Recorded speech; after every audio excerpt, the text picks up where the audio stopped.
के अंदर कर रहे थे। इसकी अभी लॉजिक डिस्कस कर रहे थे लेकिन कंप्लीट नहीं थी हुई भी। तो हम क्योंकि समझ नहीं था आ रहा अभी सही। तो इसके हमने सोल्यूशन के अंदर ट्राई किया था और ये उसकी वीडियो है। ठीक है। तो मुझे जो अंडरस्टैंड हुआ है इस वीडियो के ऊपर से वो ये है कि आपने एवरी टाइम जो भी करेक्टर हमें गिवन होगा ना उसके नेक्स्ट अल्फाबेट से आगे जो जो भी वैल्यूज होंगी ना वो आपने ले लेनी है। फॉर एग्जांपल ये काम जो है ना वो वीडियो के अंदर बता रहा है। रिमेनिंग थिंग्स उसी तरह जिस तरह हमने पिछले क्वेश्चंस को देखा है कि एक आपके पास टेस्ट केसेस होगा। ठीक है। मतलब इनपुट फॉर्मेट जो है वो पहला लाइन वर्ड जो है वो टी बता रहा होगा वो टेस्ट केसेस को। और देन हर एक फॉर ई टेस्ट के there is a first line containing a single integer N. मतलब हर लाइन के ऊपर एक एन है। Then there is a line containing the code word C1। ठीक है। और हमने क्या रिटर्न करना है फॉर द ith केस हमने n-1 जो कोड वर्ड्स है ना वो मजीद रिटर्न करने हैं। ठीक है। तो राइट नो ये हमारे पास फॉर्मेट है। थ्री का मतलब है तीन डिफरेंट टेस्ट केसेस है और ये एक टेस्ट केस है ये दूसरा टेस्ट केस है और ये तीसरा टेस्ट केस है। अब हमने ये करना है थ्री के अंदर से एक टेस्ट एक कोड वर्ड ना उसने हमें ये दिया है जो कि उसे ऊपर जो नाम दे रहा है ना वो कह रहा है कि ये सी टेस्ट केस टी बता रहा है। अब हमें क्या करना है इससे अगले जो डिफरेंट कोड वर्ड्स है ना वो हमने फाइंड आउट करने हैं। तो वीडियो का जो मैंने अभी अभी लिंक शेयर किया है उसके अंदर वो ये बता रहा है कि अगर आपको नेक्स्ट चाहिए ना तो आप इजीली ये कह सकते हो कि डॉट को छोड़ दो। ठीक है। मतलब बाय डिफॉल्ट डॉट स्लैश और डॉट है ना। मैं इसको थोड़ा लार्ज लिखता हूँ। डॉट है देन स्लैश है और देन डॉट है। तो आप क्या करो इस डॉट को छोड़ दो और एक लगा के अगला बन जाएगा। अगर दो लगाओगे तो उससे अगला बन जाएगा। तीन लगाओगे उससे अगले अल्फाबेट तो ये चौथा मतलब अगले बनते जाएंगे। सेम एज इट इज अगर चार लगाओगे तो वो उससे अगला बन जाएगा।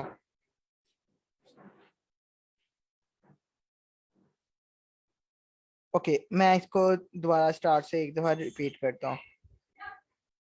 यहाँ पे मैं हमारे पास जो है ना क्वेश्चन है। ठीक है। वो कह रहा है कि कुछ मोर्स कोड आपको गिवन है और उसके अगेंस्ट ना एक करेक्टर्स बनेंगे। ठीक है। एग्जाम्पल के तौर पे वो ये कह रहा है कि कुछ एक ऐसे इस तरह का मोर्स कोड है जिसको वो ये एग्जाम्पल के अंदर ना ये सेंट्रल लाइन के अंदर दिखा रहा है।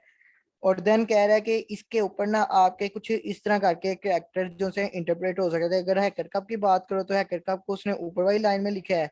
और अगर सी मेटा रेंटा कार्ड को बात करो तो उसको उसने नीचे वाली लाइन के अंदर लिखा है। अब अगर हम ऊपर वाले के अकॉर्डिंगली देखें तो वही वाला मोर्स कोड जो है चार अल्फाबेट चार डॉट्स जो है ना वो एच को रिप्रेजेंट कर रहे हैं। देन एक डॉट और एक स्लैश जो है वो हमारे पास ए को रिप्रेजेंट कर रहा है। एक स्लैश एक डॉट एक स्लैश और एक डॉट सी को रिप्रेजेंट कर रहा है। और डॉट माइनस स्लैश डॉट और स्लैश के को कर रहा है। डॉट सिंगल जो है वो ई को कर रहा है। अगेन डॉट स्लैश और डॉट जो है आर को कर रहा है एंड सो ऑन। ये बाकी सारे अल्फाबेट है और ये हैक करके लिखे हैं। लेकिन यही काम अगर हम नीचे की तरफ देखें तो ये वाले जो सी वैल्यूज है ना वो चेंज हो रही है कि थ्री डॉट जो है वो एस को कर रहे हैं। सिंगल डॉट जो है वो ई को कर रहा है। सिंगल डॉट जो है वो ई को कर रहा है।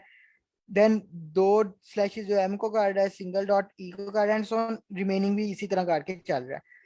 अब वो ये कह रहा है अगले पैराग्राफ के अंदर ना वो ये हमसे डिमांड कर रहा है कि आपको beyond Morse code, a general set of code words is an unambiguous encoding. If any possible sequence of dots and dashes corresponds to either zero और exactly one sequence of code word। मतलब वो कह रहा है कि मैं कोई आपको ना एक कोड वर्ड दे रहा हूँ और वो किसी एक सीक्वेंस का कोड वर्ड होगा एग्जैक्टली ठीक है। अब आपको वो कह रहा है आगे से आप ये कह रहा है कि given one code word C1 उसको C1 नाम दे रहा है जो ऊपर उसने कहा कि मैं एक गिवन करूंगा। तो from a set of N distinct code words. ठीक है। बाकी जो एन डिस्टिंक्ट कोड वर्ड्स है ना उनमें से एक वो C1 दे रहा है। Your task is to generate N n-1 code words. हमारा टास्क ये है कि आपने जो रिमेनिंग बाकी बचे होंगे ना n-1 कोड वर्ड उनको generate करना है और उनको वो नाम दे रहा है कि C2 एम्बिगुअस कोडिंग। ठीक है। It can be shown that an answer always exist के आंसर भी वो कह रहा है कि लाजमी एग्जिस्ट करता होगा। If there are multiple answer you may print any one of them. मतलब अगर मल्टीपल है तो देन हम किसी भी एक किसी को भी प्रिंट कर सकते हैं उनमें से। ठीक है। अब हमारे पास जो मैंने अभी भी इनपुट फॉर्मेट आपको समझा दिया, तो इनपुट फॉर्मेट के अंदर फर्स्ट जो है वो टी रिप्रेजेंट कर रहा है नंबर ऑफ टेस्ट केसेस को। देन हर एक टेस्ट केस के अंदर एक फर्स्ट लाइन है जो एन को रिप्रेजेंट कर रही है, और then there is a line containing the code word C1, और अगली जो लाइन है वो ये रिप्रेजेंट कर रही है कि वो C1 है। अगर हम इसके सैंपल इनपुट को देखें तो पहली जो लाइन है वो टी है। हर मतलब टी जो है वो 3 है, 3 का मतलब है 3 डिफरेंट टेस्ट केस है, एक टेस्ट केस, दूसरा टेस्ट केस और तीसरा टेस्ट केस। अब हर जो पहला लफ्ज है वो एन को रिप्रेजेंट कर रहा है, ठीक है। मतलब हर एक टेस्ट केस का जो पहली लाइन है वो एन को रिप्रेजेंट कर रही है, और हर एक दूसरी जो लाइन है वो आपका कोड वर्ड C1 रिप्रेजेंट कर रहा है, ठीक है। ये उसने हमें टेस्ट केस का फॉर्मेट बताया है यहाँ पे। इतना क्लियर है यहाँ तक?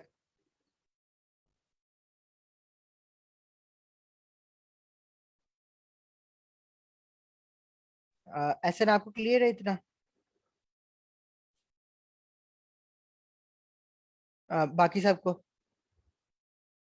ठीक है। ओके, अब हमने आउटपुट क्या करनी है? आउटपुट हमने फॉर द केस, मतलब जिस तरह हम प्रिंट करवाते हैं केस स्पेस हैश दे के आई वेरी करता जाएगा कॉलन दे के। देन हमने उसके बाद क्या करने हैं, N-1 जो रिमेनिंग कोड वर्ड्स होंगे ना उनको प्रिंट करवाना है वन पर लाइन, मतलब एक लाइन के अंदर एक ही कोड वर्ड होना चाहिए, ठीक है। अब राइट नो ये उसने ना डिफरेंट रूल्स दिए हैं, ये हम अंडरस्टैंड नहीं थे कर पा रहे, तो मैंने इसकी ना वीडियो जो सी उसने सोल्यूशन के अंदर बताई है ना कि आप इसकी वीडियो देख सकते हैं, ठीक है। तो वीडियो जो सी है वो मैंने आपके साथ लिंक भी शेयर कर दी, ये सोल्यूशन के अंदर उसकी वीडियो है, तो एक बार आप भी उसको देख सकते हैं। लेकिन जो मुझे अंडरस्टैंड हुई है वो ये कह रहा है, अगर आप सिंपल क्वेश्चन की बात करें ना, जो हमें ये C1 गिवन है, C1 के अकॉर्डिंगली, तो वो ये कह रहा है कि आपको क्योंकि यूनिक चाहिए और आंसर भी एग्जिस्ट करता है, तो आप ये कह सकते हैं कि अगर आपको गिवन ये है, ठीक है, डॉट है, स्लैश है और डॉट है, आपके जो भी नेक्स्ट इसके मोड्स कोड डिफरेंट होंगे ना, क्योंकि मल्टीपल कॉम्बिनेशन हो सकते हैं, उसने ऊपर ये कहा है कि if there are multiple answer you may print any one of them, ठीक है। तो इन दैट केस आप सिंपली ये कर सकते हो कि पहला करेक्टर छोड़ दो और अगले करेक्टर का जो सा ना वो काउंट इंक्रीज कर दे जाओ, मतलब क्योंकि मुझे सेकंड चाहिए तो ये लगा के और साथ डॉट लगाऊंगा तो ये मेरा एक पॉसिबल आंसर बन जाएगा। देन अगर मैं दो स्लैशेस लगा के डॉट लगाता हूँ तो ये मेरा दूसरा पॉसिबल बन जाएगा। अगर मैं तीन स्लैशेस लगा के डॉट लगाता हूँ ये मेरा तीसरा पॉसिबल आंसर बन जाएगा। बट राइट ना मुझे क्योंकि सिर्फ और सिर्फ दो ही चाहिए ना, क्योंकि थ्री उसने टोटल मांगे थे, थ्री में से एक उसने दे दिया, बाकी रिमेनिंग बचे दो, तो मुझे सिर्फ दो चाहिए, तो मैं एक ये रिटर्न करवा सकता हूँ, एक ये रिटर्न करवा सकता हूँ, ये आंसर मेरा ओके कर जाएगा, ठीक है। ये क्लियर हो रहा है आपको?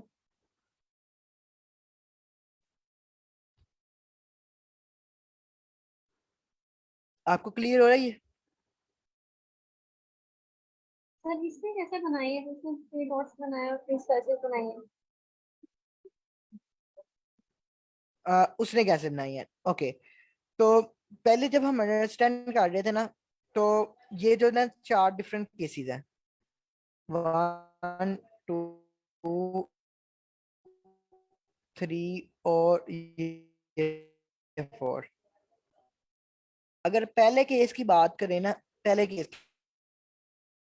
की ये कहीं पे लाइक कर जाता है, बट कहीं पे ना इस पे लाई नहीं कर रहा। अगर मैं इस एग्जांपल की बात करूं टेस्ट केस नंबर वन की, ओड को बना दिया कि जो ओड काउंटिंग है वन है थ्री, ये जितनी भी जो ओड काउंटिंग है ना उससे मुराद ये ले रहा है, फॉलोड बाय अ डैश, मतलब उसके बाद ना एक डैश आएगी, कोई ओड काउंट होगा और देन एक डैश आएगी, can only be interpreted as repeated, मतलब आप इसको दो डॉट के साथ रिपीट कर सकते हैं, ठीक है। विच मीन्स हमारे पास जो सी ये वैल्यू आ रही है ना, इतना पोर्शन के डॉट है, मतलब डॉट का काउंट जो सा हमारे पास ओड है, और देन उसके बाद एक स्लैश आ रही है, विच मीन्स हम उसको डबल डॉट के साथ कंसीडर कर सकते हैं, और रिमेनिंग जो बाकी वाला डॉट है वो सिंगल है, तो उसको हम एज इट इज ही लगाएंगे, तो ये एक पॉसिबल कॉम्बिनेशन आ जाएगा जो कि यहाँ पे एक पे लाई कर रहा है, ठीक है, ये वाला केस। अब सेकंड जो सा ना वो हमारे पास नहीं था सोल्व हो रहा, अभी तब भी नहीं था हो रहा, और अभी भी मुझे इसका ना आइडिया अभी भी क्लियर नहीं हुआ, क्या हुआ? लेकिन जो वी जी सर ये जो इसको फाइनल दिया हुआ है, यहाँ से तो एक ये स्लैश की आपको में डालनी पड़ेगी, देखिए ये वाली। मतलब आप इसके साथ ये भी हम डॉट लगाएं, बाय डिफॉल्ट ये डॉट है और उसके बाद डॉट के बाद अगेन ये स्लैश लगाएं इस तरह। जी सर। तो इन दैट केस आंसर क्या होगा? हमारा आंसर ये वाला होगा ओवरऑल, या जो ऑलरेडी कैलकुलेट हो चुका था? सर मेरा ख्याल है ये बनेगा 2 डॉट्स होंगे, ठीक तो है। हम इस फर्स्ट वाले को फॉलो करेंगे, और फिर आखिर में ये फाइनल अगर ये लगाएंगे एक डॉट और ये डॉट और एक स्लैश मिलेगा, ये आंसर बनने है, लेकिन इसका भी डिफरेंट आ रहा है। हाँ, लेकिन ये वाला फिर डॉट की तरह जाएगा क्योंकि ये वाला तो कहीं पे इस जगह पे लाइन ही था कर रहा है अभी। एक्चुअली जो कंडीशन फॉलो कर रहा है वो सिर्फ ये दो कर रहे हैं। ये तो वैसे ही अलग है ना, ये फिर कहीं पे स्किप हो गया।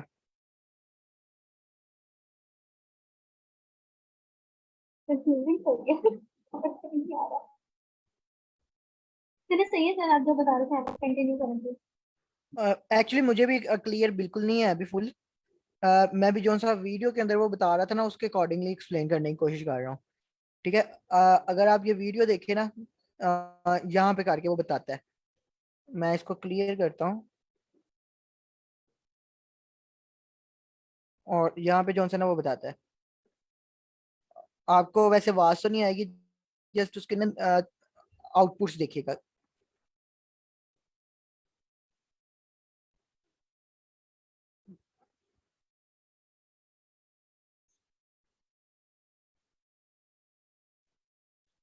मतलब ये जो सा उसने हमें यहाँ बताया ना कि सिंगल डैश और देन डॉट, टू डैशेज और एक डॉट, थ्री डैशेज और डॉट, और एंड सो ऑन। अगर आप मल्टीपल डैशेज लगाते जाएंगे ना तो आपका जो सा ना वो न्यू मोर्स कोड वर्ड बनता जाएगा।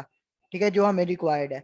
तो आप क्वेश्चन जो C1 है ना वो तो इस तरह सोल्व हो जाएगा कि आप जो भी अगर नेक्स्ट करेक्टर है ना उसके अकॉर्डिंगली एक करेक्टर लें। ठीक है, और उसको रिपीट करते जाएं कि दो लें और फिर रिपीट कर दें, तीन डिफरेंट लें तो रिपीट कर दें, चार लें तो ये अगले ना जो उसके बनते जा रहे हैं। ठीक है। तो मतलब ये वाला क्वेश्चन इस तरह आपका ना सोल्व हो जाएगा। अब क्योंकि मल्टीपल आंसर बन सकते हैं, ऊपर उसने खुद कहा है कि if there are multiple answer, तो इन दैट केस आपको जो रिमेनिंग चाहिए ना उनमें से कोई दो रिटर्न करवा दें, प्रिंट करवा दें। ठीक है, क्लियर हो रहा है आपको? जी सर। बाकी सबको क्लियर है? कोई क्वेश्चन हो इसमें? सरजाद आप इसमें कुछ ऐड करना चाहें? एक्चुअली मुझे भी फुल क्लियर नहीं है अभी क्वेश्चन।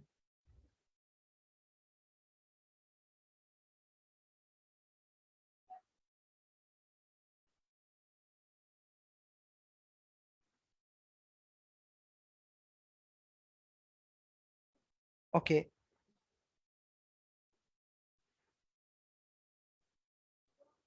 हम इसके कोड की तरफ फिर मूव करें, आप क्या कहते हैं?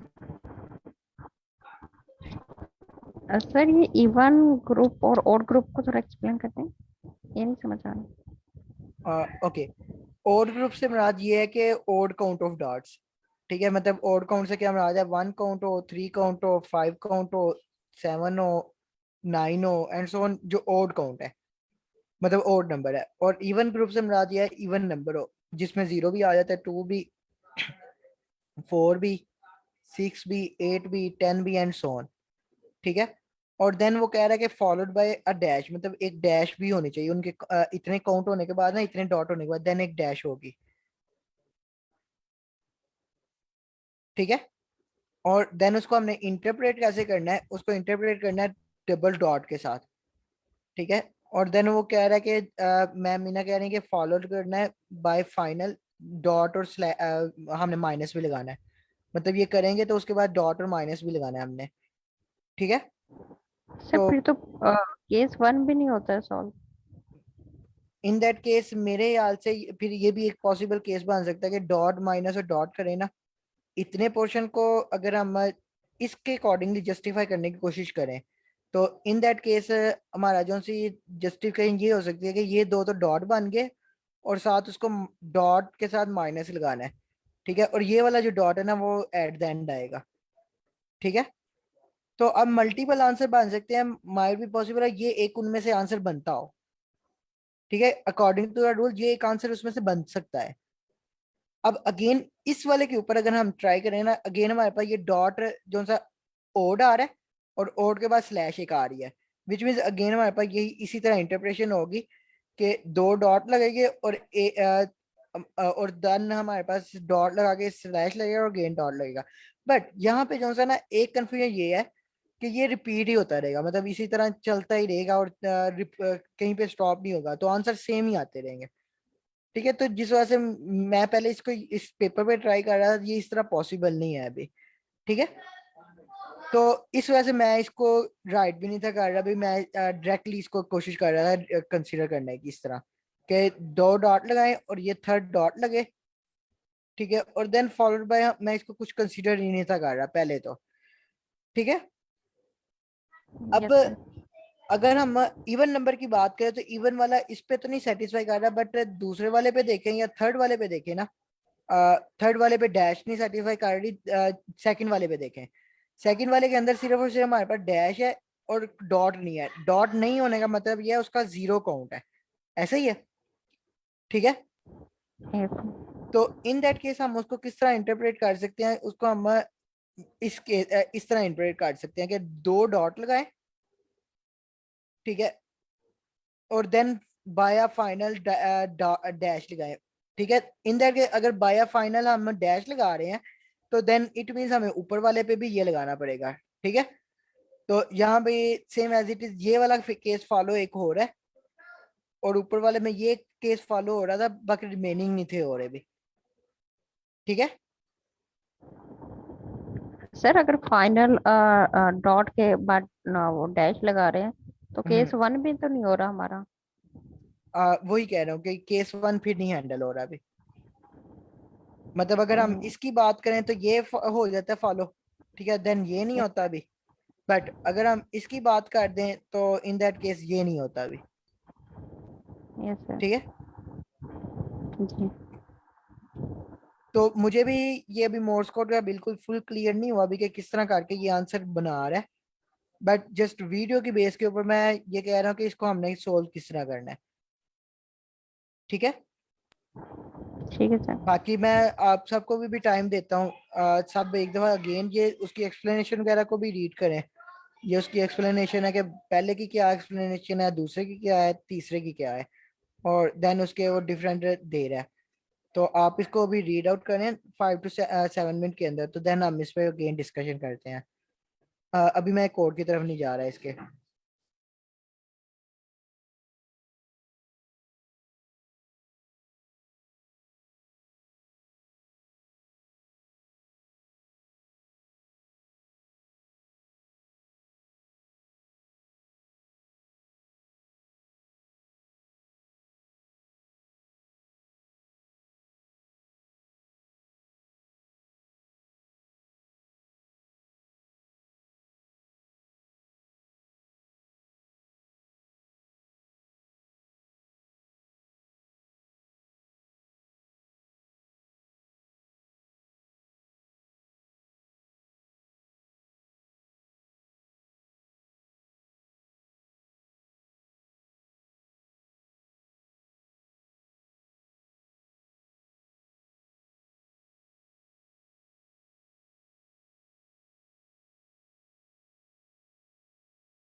ओके, आपने रीड आउट किया?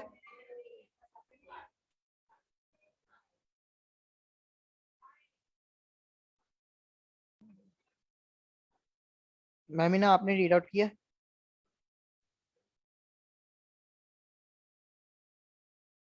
टीचर मुझे अंडरस्टैंड नहीं हुआ। ओके, तो हम ना वीडियो के अकॉर्डिंगली ना इसको कोड करने की फिर कोशिश करते हैं, ठीक है? जिस तरह वो वीडियो में कह रहा था, तो लेट्स सी हम उस तरह कर भी करते हैं कि नहीं करता। तो फर्स्ट ऑफ ऑल तो मैं यहाँ पे एक फाइल क्रिएट कर लेता हूँ, और उसका नाम क्या था क्वेश्चन का? Second meaning. सेकंड मीनिंग है, ये कॉपी कर देंगे। यहाँ पे एक फाइल क्रिएट कर लेता हूँ, सेकंड अंडरस्कोर मीनिंग के नाम से, डॉट पाई। ठीक है, और एक मुझे सैंपल इनपुट चाहिए, और उसको मैं यहाँ पे पेस्ट कर देता हूँ। ठीक है, अब सेकंड मीनिंग के अंदर आके पहले तो फाइल को ओपन करना है। File is equal to open किया, और फाइल का कौन सा है, ये हमारे पास सैंपल इनपुट का पाथ कॉपी किया और पेस्ट कर दिया, और रीडिंग मोड में ओपन करना है तो आर आ गया। ठीक है, नाउ अब हमें पता है कि पहली जो लाइन है वो हमारे पास टेस्ट केसेस है, तो ये जो सा ना फॉर्मेट चेंज नहीं होगा। ठीक है, आपका इसी तरह जो सा आप इजीली कर सकते हैं। तो then file dot read line करो, क्योंकि लाइंस नहीं करनी भी एक आएगा। ठीक है, देन हम एक लूप लगा रहे हैं फॉर आई इन रेंज। ठीक है, और जो टेस्ट केसेस पे चलेगी, टेस्ट केसेस के ऊपर, और प्रिंट करना है केस स्पेस देके हैश, और हैश के बाद कंकैटिनेट करना है स्ट्रिंग का i+1। ठीक है, और i+1 के बाद हमने कॉलन लगाना है, और फिर कुछ भी प्रिंट नहीं कराना साथ उसके। ठीक है, विच मीन्स यहाँ पे हम कॉलन लिस्ट लगाएंगे, और वो ऑटोमेटिकली क्या करेगा, न्यू लाइन पे चला जाएगा। और अब हम इधर ना एक कैलकुलेट का मेथड कॉल करेंगे। ठीक है, और उसको हम इधर ऊपर डिक्लेयर कर लेते हैं, कॉपी, और यहाँ पे आके डेफ कैलकुलेट। ठीक है, और इसके अंदर अब हमारे पास जो पहली लाइन है वो n है, और मैं उसे कह देता हूँ कि इंटीजर है, और फाइल डॉट रीड लाइन करो। ठीक है, फाइल डॉट रीड लाइन की है तो वो मेरे पास वो इंटीजर में कन्वर्ट होके n में आ गया। अब मेरे पास जो सा है उसके बाद एक C1 है, मैं उसे C1 कह रहा हूँ, और वो मेरे पास फाइल डॉट रीड लाइन आया। ठीक है, अब क्योंकि बाय डिफॉल्ट अगर मैं रीड कर रहा हूँ ना, तो इसके एंड पे \n भी लगा है, विच वो मुझे नहीं चाहिए भाई। इट मीन मैं इसको डॉट स्ट्रिप भी कर देता हूँ। ठीक है, वो ऑटोमेटिकली \n को यहाँ से ना रिमूव कर देगा। अब मेरे पास C1 भी आ गया, और मेरे पास n भी आ गया। अब मुझे सिर्फ चाहिए रिजल्ट। अब बेस्ड ऑन जो वो वीडियो में कह रहा था, वीडियो में कह रहा था डॉट है, डैश है, डॉट है। तो आपने क्या करना है, एवरी टाइम जो भी मतलब करेक्टर, उसे दो वे बताए थे। ठीक है, हाँ, उसने एक वे को सोल्व किया और दूसरे वे को ना वैसे वो वीडियो में बता रहा है, आप उस वीडियो को देख सकते हैं कि अगर तो आपका डॉट है ना अगला नेक्स्ट करेक्टर। ठीक है, या आप इस करेक्टर के अकॉर्डिंगली कंपैरिजन कर लें। अगर तो डॉट है तो आपने उसको डैश से रिप्लेस करना है, और अगर डैश है तो उसको माइनस डॉट से रिप्लेस करना है। मतलब उनके अल्टरनेटिव आपस में। तो बाय डिफॉल्ट हमें एक आंसर चाहिए, मैं उसको आंसर इक्वल टू एक एम्प्टी अरे इनिशियलाइज करवा देता हूँ। ठीक है, और यहाँ में मैं एक लूप लगाता हूँ फॉर आई इन रेंज, जो कि कितने टाइम चलेगी, मतलब हमें एन तो गिवन है ना, एन में से एक गया तो n-1 टाइम चलेगी। ठीक है, विच मीन अगर n 3 है तो वो हमारे पास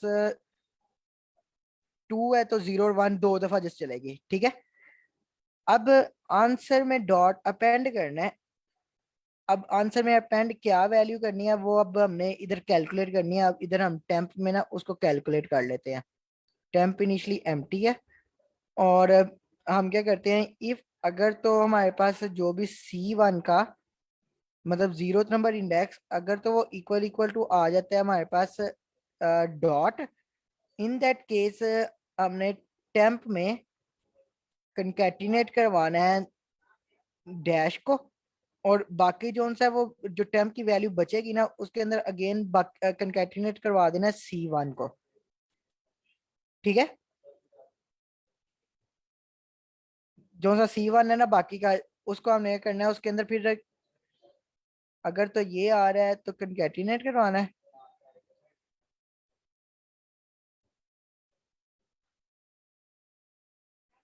ठीक आ रहा है। और आंसर ये हमारे पास वैल्यू आ जाएगी डैश लगा के, और रिमेनिंग C1 आ जाएगा। और नहीं, ये हमारे पास डॉट कितने टाइम्स लगाना है वो हमारे पास डिपेंड करेगा आई के ऊपर। मल्टीप्लाई बाय करना है इसको इस तरह करके ना, मल्टीप्लाई बाय करना है जो भी हमारे पास I+1 आएगा, ठीक है। मतलब आई इनिशली 0 है तो 1 टाइम, अगर I1 हो जाएगा तो वो 2 टाइम हो जाएगा, अगर I3 होगा तो 3 टाइम हो जाएगा, और बाकी रिमेनिंग वही वाली स्ट्रिंग आ जाएगी। और एट द एंड टेम्प में को आंसर में अपेंड करवा देना। और एल्स वाला केस भी है, नहीं तो इन दैट केस हमने यही काम करना है बट ऑपोजिट के साथ, विच मीन्स के डॉट के साथ करना है, ठीक है। और C1 और देन टेम्प के अंदर वो अपेंड करवा देना है। और अब हमारे पास आ गई बात प्रिंटिंग की, तो हमने क्या करना है, प्रिंट करना है। तो प्रिंट करना है आंसर को, बट और साथ हम एक एंड का पैरामीटर लगा देते हैं कि बैकस्लैश n की बेस के ऊपर ना हर एक न्यू लाइन के ऊपर ले जाओ। तो लेट्स सी वो किस तरह करके इसको प्रिंट करता है। ओके, वो अरे की बेस पे ही जस्ट लेके आ रहा है। इसको हम लाइन बाय लाइन फिर प्रिंट करवा के देखते हैं, लूप लगा लेते हैं और प्रिंट करते जाते हैं। फॉर सी इन आंसर, ठीक है, प्रिंट करते जाओ सी को, तो वो ऑटोमेटिकली उसको फिर लाइन बाय लाइन, ठीक है। वो ये लाइन आ गई, देन ये लाइन आ गई। तो मतलब एक्चुअली फॉर्मेट तो फॉलो हो रहा है बट फॉर्मेट एंड स्पेस तो नहीं ना, फॉर्मेट फॉलो हो रहा है लेकिन आंसर जो हमें कह रहे थे ना कि क्लियर नहीं आ रहा, वो अभी भी इसमें कंफ्यूजन है। तो मैं इसको क्या करता हूँ, अपने वाला जो टेस्ट केसेस है वो कॉपी कर ले, डाउनलोड कर लेता हूँ, ठीक है।